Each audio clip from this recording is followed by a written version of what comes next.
আজ বানাবো গ্রাম বাংলার একটা জনপ্রিয় রান্না কচুর ফুল। জানি তোমরা অনেকেই বলবে, ইস একে তো কচু, তার উপরে আবার কচুর ফুল। আমিও আগে এটাই বলতাম, কিন্তু একদিন বানিয়ে দেখো, সবাই দুমুঠো ভাত বেশি করে খাবে। তবে জানো তো, এই কচু ফুল কাটার একটা পদ্ধতি আছে। আজ কচু ফুল কাটা থেকে রান্না সবটাই তোমাদের সাথে শেয়ার করব। নমস্কার, হেসেল ডায়েরিজে তোমাদের সবাইকে স্বাগত।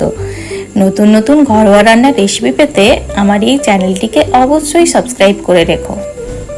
কচু ফুল কাটার জন্য একটা ছুরি বা বটির সাহায্যে এইভাবে এই জায়গার ওপর থেকে ওপরের অংশটা কেটে নিতে হবে, আর মাঝখান থেকে এইভাবে ফুলটা বের করে নিতে হবে।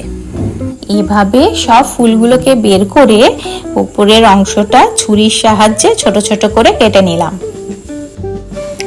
এই কাটা টুকরোগুলোতে একটু হলুদ আর নুন মাখিয়ে 5 মিনিটের জন্য রেখে দিলাম। 5 মিনিট পর ভালো করে জল দিয়ে ধুয়ে তুলে নিলাম। এবার কড়াইয়ে 3 কাপ জল দিয়ে জল ফুটে এলে তাতে দিলাম 2 চামচ নুন। তারপর ফুলগুলো দিয়ে একটু নেড়ে ঢাকা দিয়ে গ্যাসের ফ্লেমটা অফ করে দিলাম। 10 মিনিট এভাবে ঢাকা দিয়ে রাখার পর ঢাকা খুলে এরকম একটা পাত্রে ঢেলে দিলাম জল ঝরতে। সেই সময় আমি এইদিকে পেঁয়াজগুলোকে এইভাবে গোল গোল করে কেটে নিয়েছি।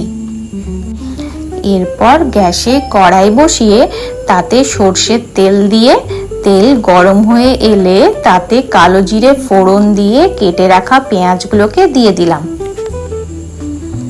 ভালো করে নেড়ে চেড়ে যেই পেঁয়াজগুলোর রং একটু চেঞ্জ হতে শুরু করলো, তখন ওর মধ্যে দিয়ে দিলাম জল ঝরিয়ে রাখা কচুর ফুলগুলো।